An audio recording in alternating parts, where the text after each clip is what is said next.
योगीराज में ग्रामवासी नरकीय जीवन जीने को मजबूर है। ग्राम बहेड़ा पोस्ट पनकी थाना पनकी कानपुर में आने वाले ग्राम बहेड़ा के निवासियों को रोड व नाली न होने के चलते नरकीय जीवन जीने के लिए मजबूर होना पड़ रहा है। ग्रामवासी वहां रहने वाले परिवारों के लोगों के द्वारा बताया गया है कि सड़क व खड़ंजा आदि का निर्माण न होने के कारण घर से निकलने तक और भारी दिक्कत होती है। कीचड़ भरे दलदल में होकर स्कूली बच्चे स्कूल जाते हैं।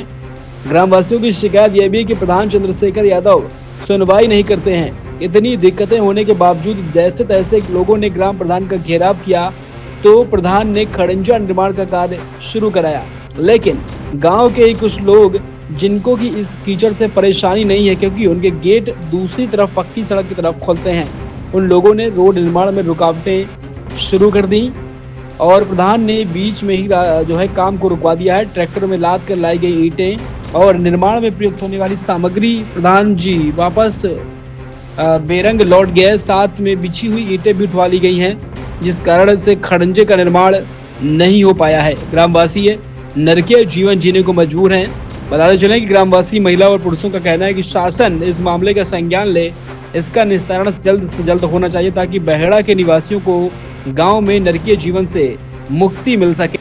हमें यही शिकायत है कि हम लोग बहू बेटियां जैसे निकल रहे हैं रोडों में, कभी कुछ कैसे भी बच्चे उठा के कहीं कुछ भी, हमारी पर इतनी समस्या है कि हम लोग कीचड़ से होके गुजरते हैं और कीचड़ से होके गुजर रहे हैं। ये समस्याओं हमारे प्रधान को समझनी चाहिए, जो चंद्रशेखर जी हैं, चंद्रशेखर यादव जी, उनको ये समस्या समझते हुए हमारी प्रॉब्लम को सॉल्व करना चाहिए। पर वो प्रॉब्लम को सॉल्व कैसे कर रहे हैं क्या है, अभी बीच में हमारे यहाँ खरंजा बिछा 2-3 दिन पहले, लेकिन फिर उठ गया। इसका क्या मतलब है? कोई रोक रहा है, कोई टोक रहा है, उसे आप सजेक्ट करिए क्यों रोक रहा है। और जो हमारी समस्या हमारे घर से होके गुजर रही है वहाँ तक की तो कम से कम रोड को कंप्लीट करवाइए। आप चंद्रशेखर जी से हमारी यही गुजारिश है कि हमारे सबकी पुकार सुने और हमारी रोडों को बनवाइए। हमारे घर तक की घर की पूरी खरंजा, पूरे घर से लेके बाहर तक का कोई रिश्तेदार नातेदार वगैरह आते हैं, वो भी ये भी कहते हैं कि हमारे घर में मतलब इतना कीचड़ है, हम कैसे आए कैसे आए। हमारे रिश्ते नातेदार तक आने से शर्म खाते हैं कि तुम्हारे घर की गली इतनी गंदी रहती है, इतना सब कुछ रहता है, कैसे हम लोग इसमें वास्तविक कर पाए बताइए। अब हम लोग की यही समस्या है कि हम लोग बहू बेटियां और माँ बूढ़ी जो भी जाती हैं, समझ लीजिए इस कीचड़ से गुजरते हुए जाती हैं, पर उन्हें चंद्रशेखर जी जो भी हों, यहाँ के प्रधान हैं, नेता हैं, जो भी हों, विधायक हों, जो भी हों, हमारी पुकार सुनिए और हमारे घर की, हमारे गाँव की वास्तविकता को समझिए और उसे उज्जवल करिए, उसे अच्छा बनाइए और हमारे गांव का, देश का नाम रोशन करिए। आप लोग प्रधान बने हो तो हमारी समस्याओं को भी सुलझाइए। ये दिक्कत परेशानियां सर हम लोगों को आ रही हैं कि हम लोगों को निकलने में, छोटे छोटे हमारे बच्चे हैं, हम लोग गिर भी पड़ते हैं। पानी की भी हमारे घर में कोई व्यवस्था नहीं है, वहाँ से दूर से हम लोग को पानी भी लाना पड़ता है। तो हम लोगों को पहले प्रधान ने पास करा दिया, पास हो गया। हम लोगों ने बहुत दिन से प्रयास कर रहे थे, खरंजा बिछने लगा और क्या नाम ईंटें बिछ गई।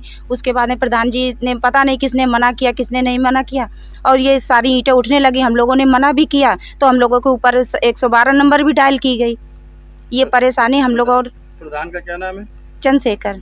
ये वहाँ से लेके वो जो खरंजा दिख रहा है आपको इस तरफ से, और ये इधर थोड़ा सा भी अगर बारिश हो जाती है तो पानी निकलने कोई साधन भी नहीं है।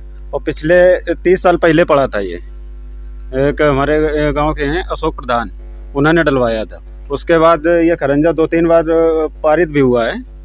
तो यहाँ पे यानी कुछ लोगों ने इसको बिछने नहीं दिया और अभी तो मान लो 2-3 दिन से पानी अब बरसा नहीं है, इसलिए कीचड़ कम है। अगर थोड़ा से भी पानी बरस जाता है तो इतना कीचड़ हो जाता है कि बच्चा तो दूर, यानी आदमी भी, बड़े लोग भी नहीं निकल पाते हैं। और अभी ये खरंजा बिछ रहा था तो ईंटा भी यानी कि लग गए थे, फिर आके उसमें विवाद कर दी तो ईंटा तक उखाड़ के लेके चले गए। कौन लोग उखाड़ के लेके चले गए? ये जो ये मकान है, ये है, तो ये लोग विवाद कर दी तो प्रधान ईंटा उखाड़ के चले गए। प्रधान का क्या नाम है? चंद्रशेखर यादव। प्रधान से नाराजगी है यहाँ पे लोगों? अब जब काम नहीं करवा रहे तो नाराजगी का, उनसे अगर कंप्लेन की जाते तो सुनते नहीं।